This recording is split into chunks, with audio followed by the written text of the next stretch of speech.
Hola, ¿qué tal? Bienvenidos a mi canal Cofecito. Y hoy en Libros Recomendados hablaremos del libro Proyecto Montauk de Preston Nichols, Experimentos en el Tiempo. Y este libro habla acerca de este proyecto secreto en donde se experimentó y se jugó con el tiempo, creando vórtex a través del tiempo. Y todo partió con el famoso experimento Filadelfia, sobre el cual incluso hay una película en donde, basados en tecnología desarrollada por Nikola Tesla, buscaban conseguir hacer desaparecer un barco, creando un escudo electromagnético alrededor de él. Y lo que ocurrió fue que el barco abrió una brecha en el espacio-tiempo y quedó suspendido en un vórtex entre muchos años. Mucho del personal terminó desequilibrado mentalmente por efecto del tiempo cero, y otros terminaron fundidos entre el metal, y algunos saltaron del barco como Duncan Cameron. Este proyecto consiguió hacer desaparecer el barco, y el gobierno intentó seguir usando la tecnología y se encontraron con que podían afectar las tormentas a través de estos dispositivos. Esto fue bajo el proyecto Phoenix, en donde Wilhelm Reich, quien descubrió la energía orgón, que vendría siendo la energía cósmica del éter. Luego el mismo proyecto Phoenix absorbió el proyecto Rainbow, experimentó Filadelfia. A través de esto descubrieron que las radiofrecuencias afectan los patrones del pensamiento y sensaciones del cerebro humano. Y a través de estas frecuencias podían conseguir abrir una puerta al cerebro humano. Supuestamente, el asunto es que a través de los avances ya realizados, sumando a la tecnología entregada por aliens de Sirio, que son pleiadianos regresivos, y mucho después por los de Orión grises, pudieron llevar a cabo este proyecto. Consistía básicamente en una silla conocida como la silla de Montauk, y lo que hacía básicamente era amplificar las capacidades extrasensoriales del sujeto que se estaba sentando en ella, y este sujeto era Duncan Cameron, el personaje psíquico que saltó del buque Eldridge en el experimento Filadelfia. Con la silla fueron capaces de crear vórtex dimensionales en el espacio-tiempo, viajar a otros lugares, visualizar todo lo que ven otras personas y controlarlas al gusto del operador de la silla, e incluso lograr materializar los pensamientos, crear materia a partir de solo visualizarla y hacerla aparecer en donde se quisiera. Se dice que intervinieron seriamente en la Segunda Guerra Mundial y pudieron enviar gente a Marte, donde se dice que ya existía una colonia de humanos desde 1963. Mandaron gente a varios posibles futuros y, entre tanto, no todos los que los pasaron a través del vórtex creados volvieron. El experimento terminó abruptamente luego de que Duncan Cameron materializó con su pensamiento un monstruo, y muchas veces llamado el monstruo de Montauk, una especie de pie grande que asesinó a una gran parte del personal que estaba involucrado en el proyecto. Se dice que Duncan Cameron estaba programado para crear este monstruo en caso de emergencia, y alguien le dio la orden a su subconsciente para que lo creara, tratando de sabotear el proyecto. Según estas cuentas, más de 3 décadas de investigación secreta y tecnología aplicada han continuado, y se realizaron experimentos que incluían vigilancia electrónica de la mente y el control mental de diversas poblaciones. La culminación de este trabajo se alcanzó en Montauk en 1983. Fue en ese momento que el proyecto Montauk efectivamente rasgó un agujero en el espacio-tiempo hacia 1943. Y quizás la persona mejor calificada para contar la historia real sea Preston Nichols, un ingeniero eléctrico e inventor que ha estudiado el proyecto Montauk durante la mayor parte de una década. Su interés en el proyecto fue impulsado en parte por circunstancias de su propia vida.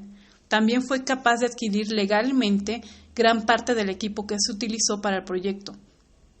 Sus continuas investigaciones en la última instancia reveló su propio papel como director técnico del proyecto. A pesar del lavado de cerebro y de las amenazas para silenciarlo, ha sobrevivido y ha decidido que es mejor contar esta historia. También aquí hay un doctor involucrado llamado Dr. John von Neumann, quien dirigió el proyecto y estaba llamado a trabajar con el proyecto Manhattan.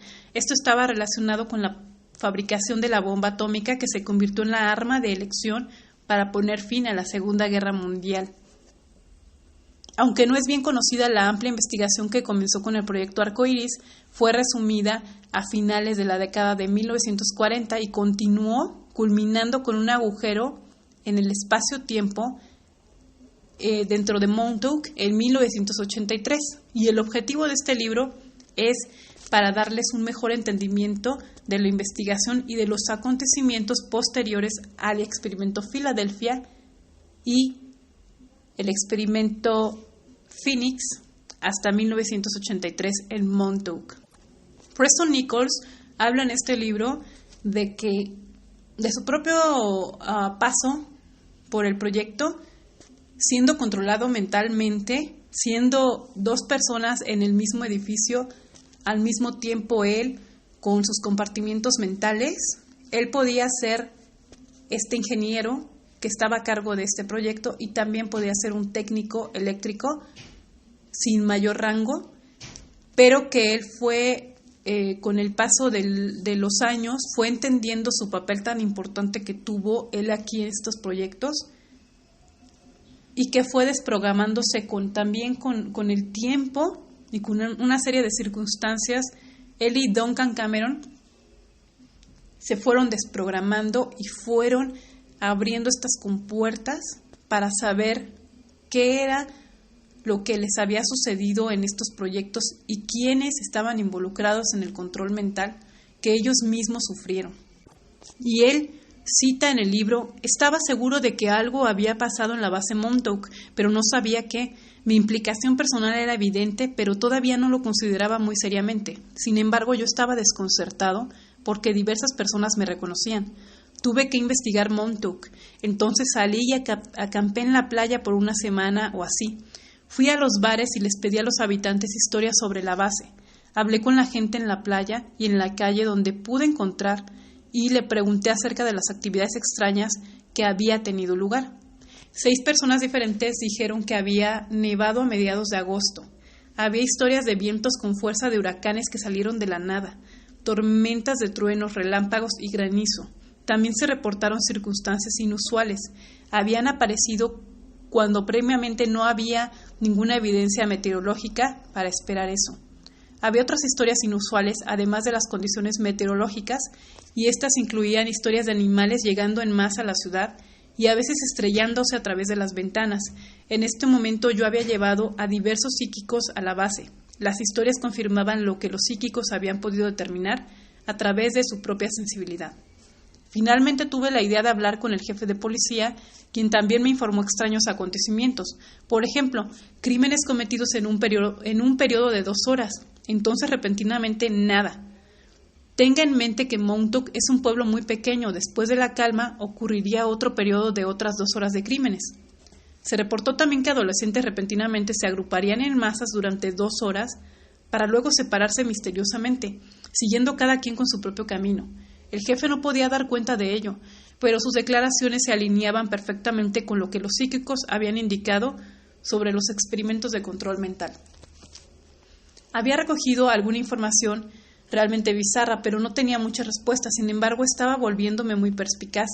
Yo había viajado a festivales donde se compraban y venden equipos radio de aficionados y allí más personas me reconocerían. No tenía ni idea de quiénes eran, pero hablaba con ellos y les preguntaba sobre Montauk. Al hacerlo obtuve más información, pero todo seguía siendo un gran rompecabezas. Para este punto, en noviembre del 84, otro hombre apareció en la puerta de su laboratorio y su nombre era Duncan Cameron. Él tenía una pieza de equipo de audio. Total, de que él habla aquí en el libro que Duncan Cameron al principio venía controlado mentalmente por las fuerzas de Estados Unidos, las fuerzas militares, para deshacerse de Preston Nichols. Sin embargo, Duncan él mismo se empezó a desprogramar a través de estos psíquicos y consiguieron ser muy buenos amigos y empezar a sacar información que tenían enterrada en su subconsciente para entender que no solo era el control mental que estaba ejerciendo en las masas a través de unas antenas que utilizaban el gobierno de Estados Unidos en las bases militares.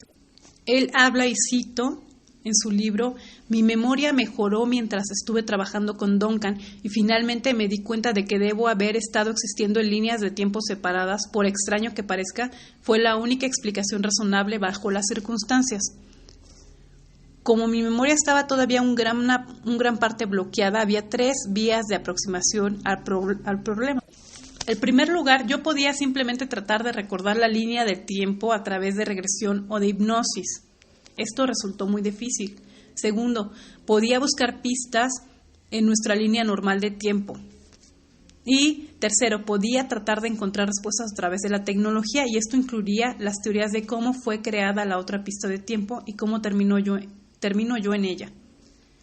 El tercer enfoque fue más difícil. Me han dicho que muchas personas podrían encontrar esto muy confuso, pero yo estaba familiarizado con las teorías del experimento Filadelfia y no fui intimidado por la física ni el electromagnetismo. Me apareció plausible y el segundo enfoque también resultó ser extremadamente útil.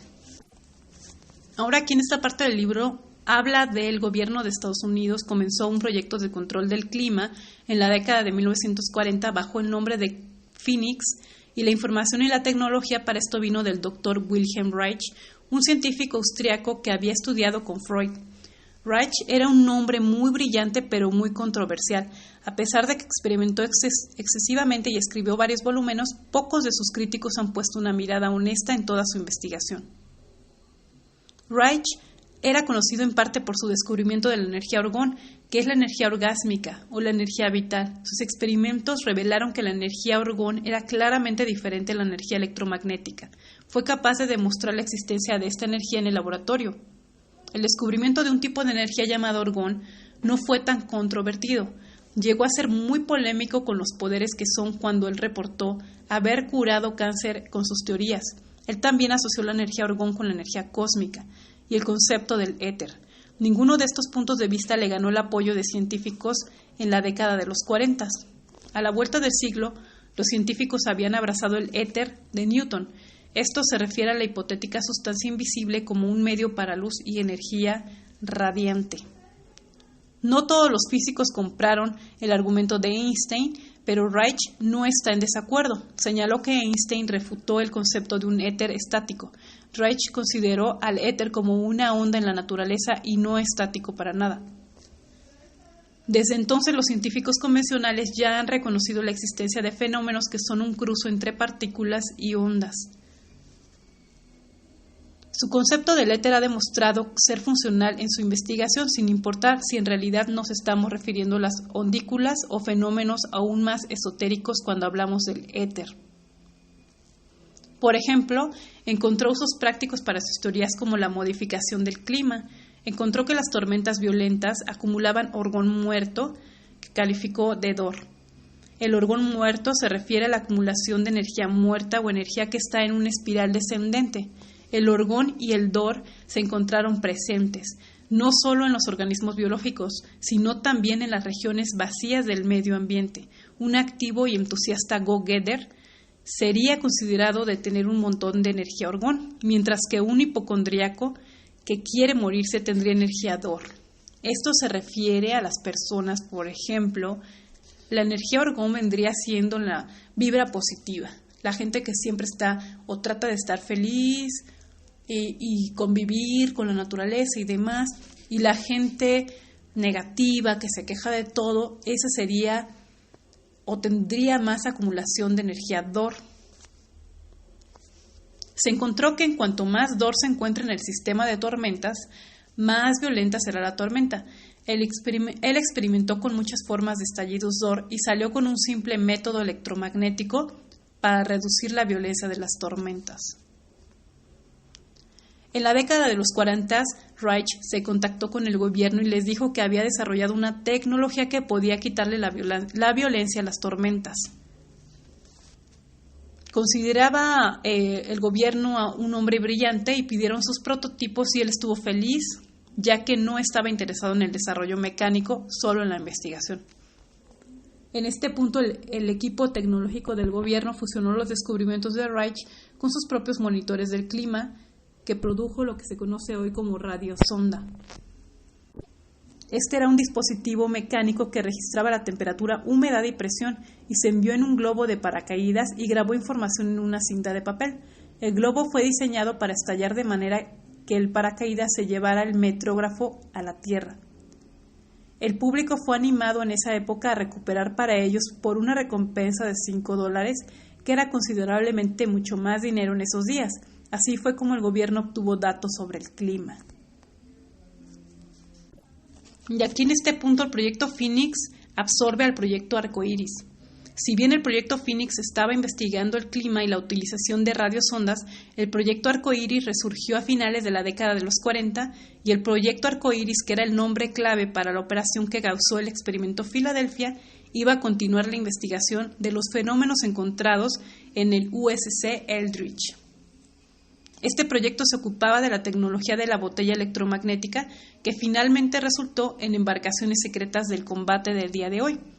Casi al mismo tiempo, el Dr. John von Neumann y su equipo de investigación fueron llamados y habían trabajado en el proyecto original Arcoíris y se fue a trabajar en su nuevo esfuerzo. Este era similar al proyecto Arcoíris, pero tenía un fin diferente. Iban a averiguar lo que salió mal con el famoso factor humano en el experimento, por qué fracasó tan miserablemente. En la década de 1940 se decidió que los restos del proyecto Arcoíris y el proyecto de radiosonda deberían de ser incluidos bajo el mismo paraguas con el estudio de factor humano. Después de ese punto, el título de Proyecto Phoenix fue usado para referirse a todas estas actividades. El Dr. von Neumann fue un matemático que llegó a Estados Unidos procedente de Alemania. También se convirtió en un físico teórico y se destacó por sus avanzados conceptos de espacio y tiempo. Él originó la computadora y construyó la primera computadora de tubo de vacío en la Universidad de Princeton, donde también se desempeñó como director del Instituto de Estudios Avanzados. El Dr. von Neumann tenía lo que podía describirse como un buen sentido técnico. Él tenía la capacidad de aplicar teorías de avanzada de tecnología y su formación en matemáticas le dio la suficiente teoría para comunicarse con Einstein. Como von Neumann comenzó a trabajar en el proyecto Phoenix, rápidamente supo que iba a tener que estudiar metafísica. Tenía que entender la parte metafísica del hombre. La tecnología del proyecto Arcoíris había disuelto la estructura física y biológica de los seres humanos, y la gente estaba incrustada en las mamparas y en algunos casos cambió más allá del reconocimiento. Pero fueron los trabajos esotéricos de la mente lo que fueron, en primer lugar, afectados en cada caso. Von Neumann y su equipo pasaron cerca de 10 años tratando de averiguar por qué los humanos tenían problemas en los campos electromagnéticos que los cambiaba a través de diferentes lugares y tiempos. En realidad descubrió que los seres humanos nacen con lo que se conoce como un punto de referencia de tiempo. En la concepción, un ser de energía está siendo conectado a una línea de tiempo y todos empezamos desde ese punto. Para entender esto es necesario ver el ser de energía o alma como algo distinto que el cuerpo físico de la persona en cuestión. Toda la referencia como seres físicos y metafísicos se deriva de que la referencia del tiempo en realidad reside en el fondo electromagnético de nuestro planeta.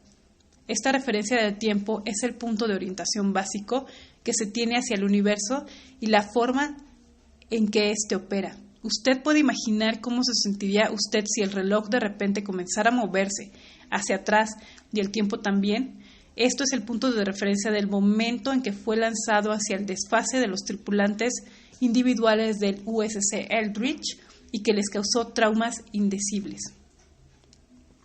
La tecnología del proyecto Arcoíris comienza y crea lo que puede llamarse una realidad alternativa o artificial. Crea un efecto de ocultación no solo aislando la nave, sino que también a los seres individuales dentro del efecto botella. Estos seres fueron literalmente eliminados del espacio y de nuestro universo tal y como los conocemos. Esto explica la invisibilidad de la nave y de las personas a bordo. La realidad alternativa creada, por lo tanto, no tiene referencias de tiempo para nada, porque no es parte del flujo del tiempo normal. Está totalmente fuera de tiempo. Estar en una realidad artificial sería como despertar y no saber dónde estás. Todo esto sería muy confuso.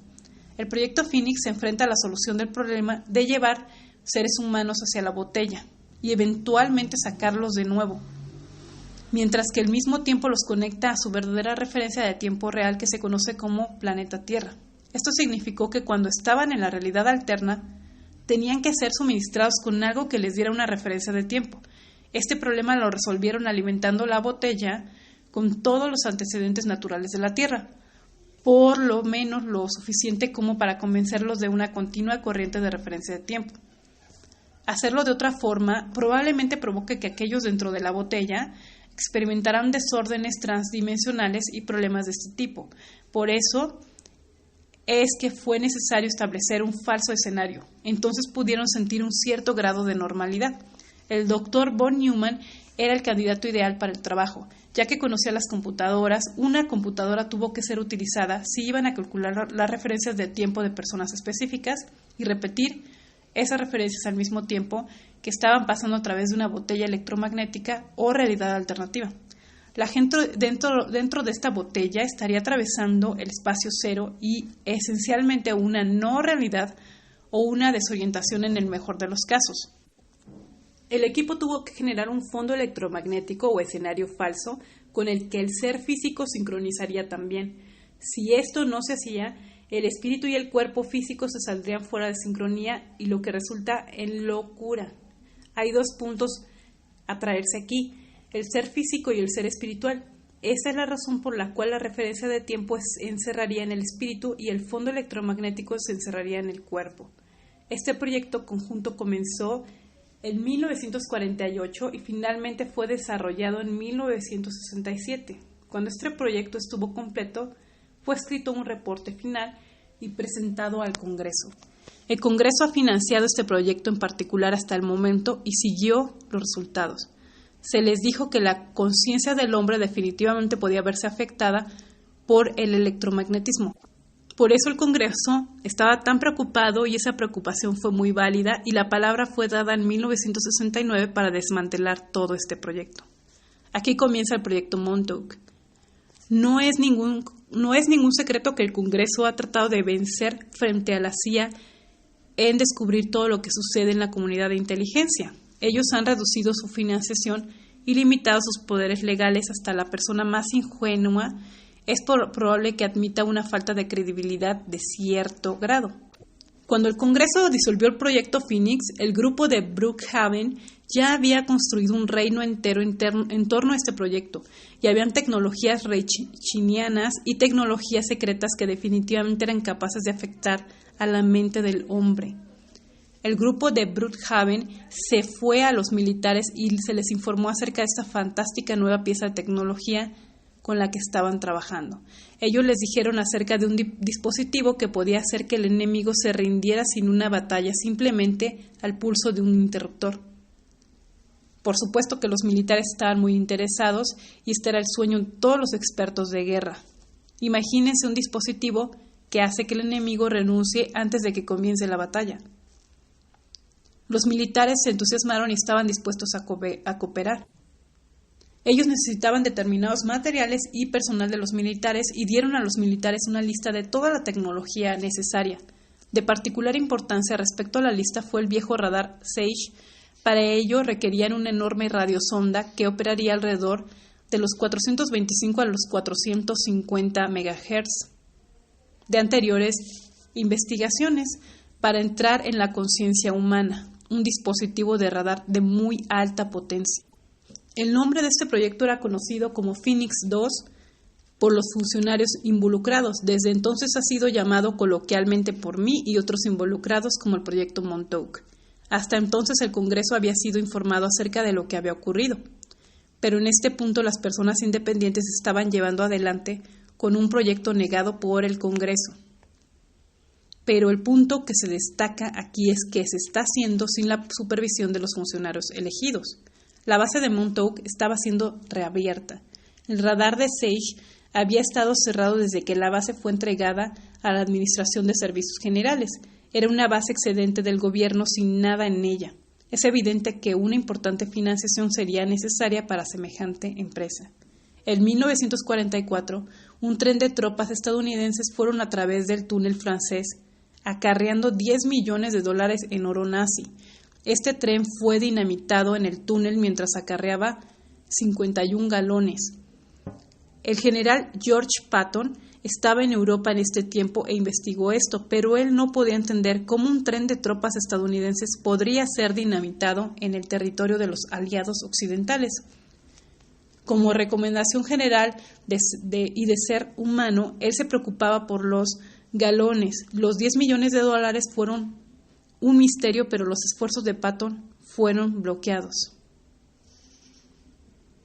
Después de todo, había sido gastado este oro en el proyecto y fue supuestamente financiado por la familia Krupp. Los Krupp eran los dueños de las fábricas alemanas de municiones de la Primera y Segunda Guerra Mundial. Después de ser encontrado culpable de crímenes de guerra y complicidad con Hitler en los juicios de Nuremberg, el jefe de la familia Krupp fue puesto en libertad condicional desde una ligera sentencia de prisión. A finales del 70 y 71, la base aérea de Montauk estaba siendo activamente restablecida. Había que establecer un personal y obtener un equipo de trabajo. Eran empleadas las más estrictas medidas de seguridad. Aunque estaba involucrada una tecnología secreta confidencial, no es ningún secreto que la nave aérea secreta fue diseñada con un radar con recubrimiento resistente absorbente y una reducida superficie transversal. Sin fines militares o de defensa, para empezar solamente fue diseñado para controlar las mentes de la población y, a pesar de que el Congreso prohibió este proyecto, el personal era una mezcla de empleados militares, empleados públicos y personal proporcionado por varias empresas. Los técnicos le dijeron al grupo de Phoenix que podían cambiar el estado de ánimo general de la base, cambiando la frecuencia y la duración del pulso del radar.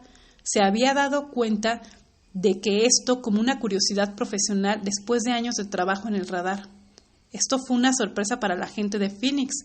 Lo encontraron muy interesante. Al cambiar la frecuencia del pulso y el ancho del pulso, ¿qué podría cambiar la forma general en que la gente pensaba? Esto era lo que estaban buscando. Esta nueva información provocó lo que ahora conocemos como los experimentos del horno de microondas. Ellos tomaron el reflector, que parece una enorme cáscara de plátano que pueden verse desde la distancia cuando uno está en el punto. Lo giraron casi al oeste e hicieron un ángulo hacia abajo, a manera de que se centrara en uno de los edificios en el que ellos pensaron que era un lugar seguro. Dentro de este edificio tenían una silla con una habitación blindada. Primero sentaban a alguien, que era Duncan Cameron en este caso, y luego ellos abrirían y cerrarían la puerta para determinar cuánta más energía de microondas estaba entrando a la habitación. Todo esto se está haciendo mientras la antena estaba girada y enfocada en un punto frente al edificio. Al mismo tiempo el transmisor estaba girando gigavatios de energía. Ellos experimentaron ejecutando el transmisor en diferentes anchos de pulsaciones y diferentes frecuencias. Ellos observaron que cientos de cambios realizados una persona hacían que ésta durmiera, llorara, riera, estuviera agitada y así sucesivamente.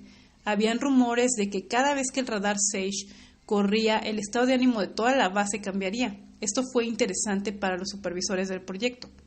Querían ver cómo podían entrenar y cambiar las ondas cerebrales. De esta manera, los pensamientos de una persona podían ser controlados.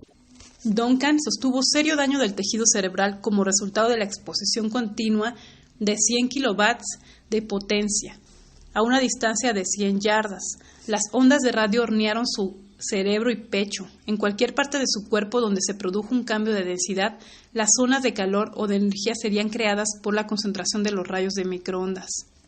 Se le preguntó a un neurólogo y se dijo que efectivamente era posible que alguien podía tener muerte cerebral y sin embargo andar caminando por ahí. Citó algunos post-mortem realizados a personas en Inglaterra y Estados Unidos cuyos cerebros tenían inusuales recubrimientos dentro del cráneo. Los revestimientos eran de aproximadamente 1 milímetro de espesor. Muy interesante, ¿no? Luego se le hizo con rayos X un experimento donde el cerebro entero era azul. Esto significaba que la persona estaba viva y andaba caminando como un ser humano normal, excepto que tenía problemas de pérdida de memoria de ello. Él estaba esencialmente muerto cerebralmente y el cerebro estaba usando justo el suficiente oxígeno para evitar su putrefacción. En este punto nos enteramos de que la única razón por la que Duncan estaba vivo se debía a su fuerte aptitud psíquica. La parte psíquica de su mente se hace cargo de la parte física de su cuerpo y maneja el cuerpo.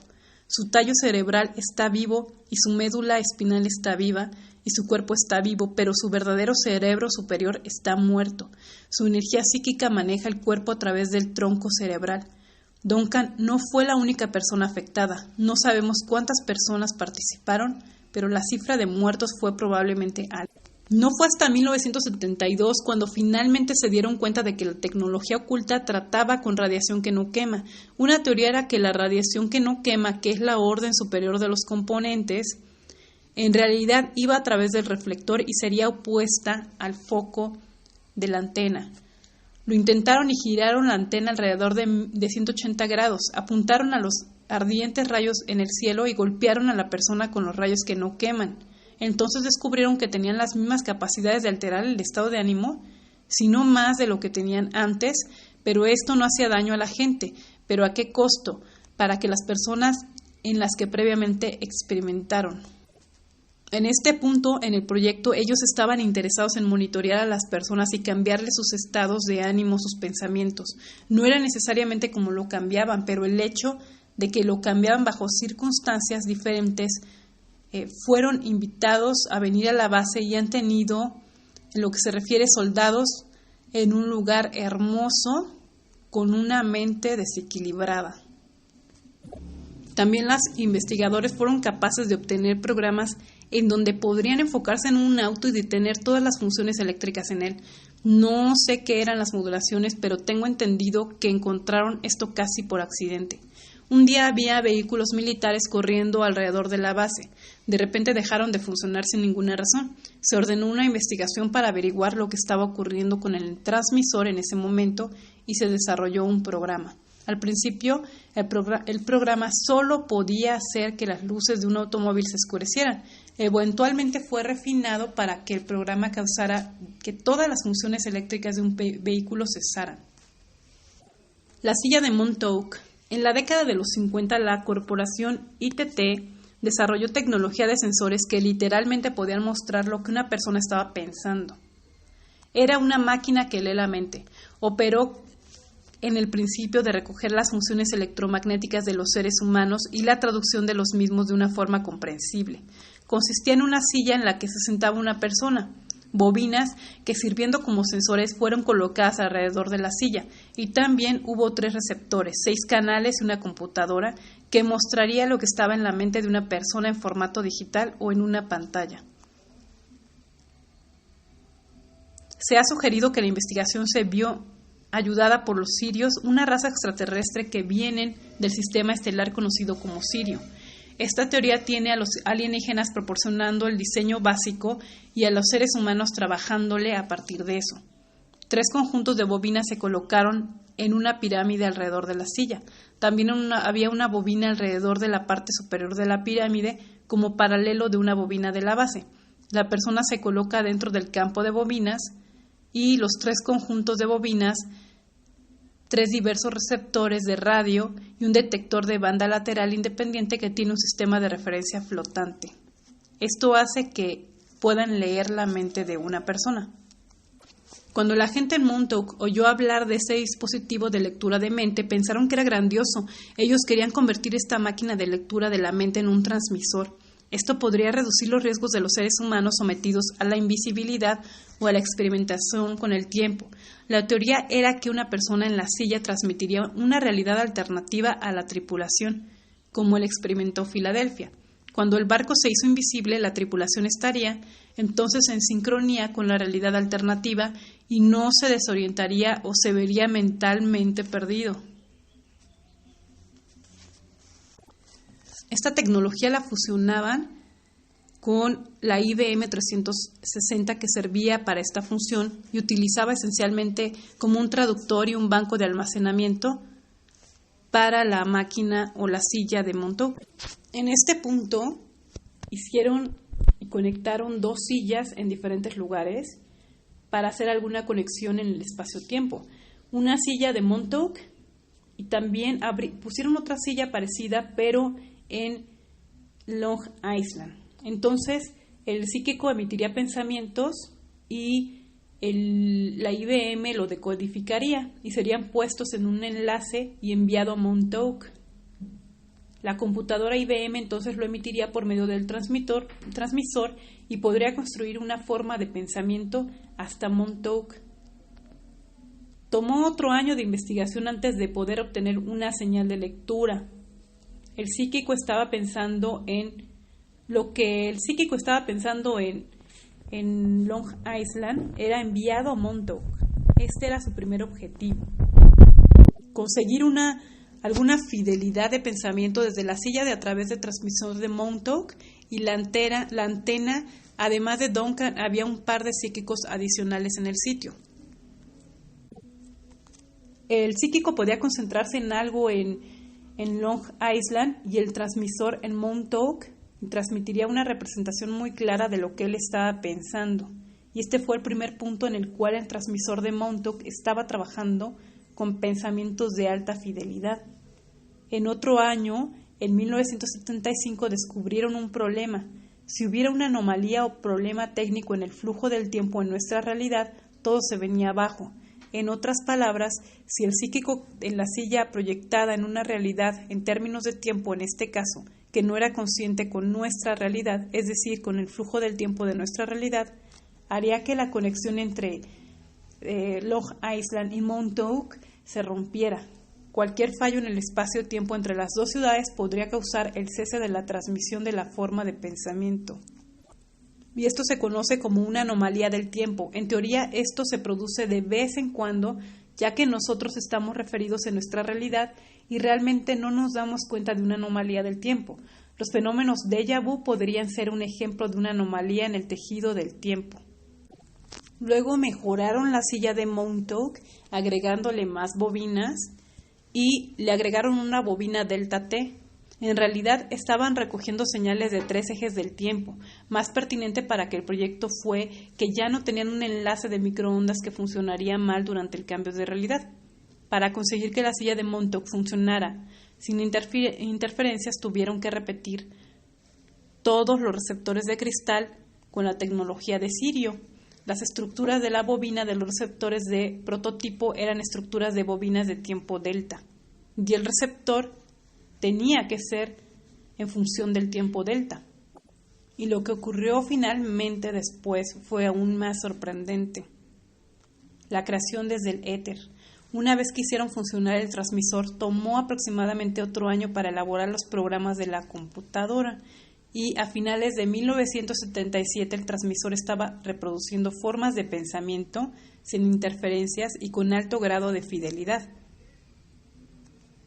En la mente de Duncan, en este punto, se concentraría en un objeto sólido y este aparecería en algún lugar de la base, cualquier cosa que Duncan visualizara. El transmisor podría transmitir la plantilla y crear el poder suficiente para materializar todo lo que estaba pensando, cada punto a donde él pudo atestiguar. En otras palabras, si él sostendría un objeto en una mano y lo visualizara, este aparecería en dicho lugar. Ellos realmente habían descubierto la creación pura partiendo del pensamiento con el uso del transmisor. Muchas veces sería visible pero no sólido al tacto, como un fantasma. A veces era un objeto sólido real que era estable y se quedaría, y otras veces era un objeto sólido que se mantendría mientras el transmisor estuviera encendido. La mayoría de estas formas fueron emitidas en las proximidades de la base de Montauk, pero también eran utilizadas en otros lugares. Lo que Duncan pensara en una realidad subjetiva se creaba con una realidad objetiva. Por ejemplo, él podría pensar en un edificio entero y ese edificio podría aparecer en la base. Este tipo de experimentación fue de rutina. El sistema funcionó como un buen grado de fidelidad. Ahora querían ver qué podía hacer con él. El primer experimento fue llamado el ojo que ve. Con un mechón de pelo de la persona u otro objeto apropiado en su mano, Duncan podría concentrarse en la persona y era capaz de ver como si estuviera viendo a través de los ojos de esa persona, escuchando como si escuchara a través de sus oídos y sintiendo a través de su cuerpo. Él podía, en realidad, ver a través de otras personas en cualquier lugar del planeta. Este estilo de experimentación fue extensa, pero no sé hasta qué punto llevaba. Es verdaderamente increíble que pudiera lograrse tal hazaña. Ellos estaban interesados en controlar cómo pensaban los seres humanos. El siguiente paso era ver si podían poner pensamientos en la cabeza de otra persona. Después de la reunión, y sin que este individuo lo supiera, Duncan se concentraría en él. 99% del tiempo el sujeto obtendría pensamientos similares a los de Duncan, siendo capaz de empujar su mente hacia la mente de otro ser. Duncan podría controlar a otra persona y obligarlos a hacer lo que él quisiera. Este factor de control estaba en un nivel más profundo de la hipnosis ordinaria. Los pensamientos de Duncan se convertirían en los propios pensamientos de un individuo y utilizando este proceso podía hacerse que una persona hiciera algo que normalmente no haría.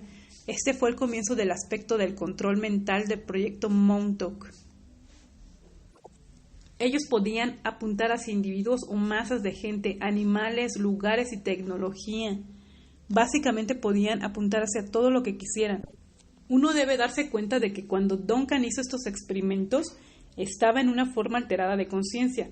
Le habían dado un entrenamiento especial que podía haber sido administrado por la CIA o la NSA.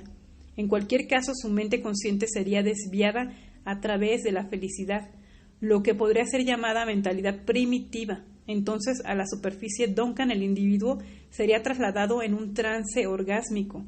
Su mente primitiva, a disposición de los investigadores, se hizo muy influenciable y por lo tanto controlable. Su mente entera se enfocaría en un tema o un sujeto, mientras su cuerpo estaba en una animación suspendida.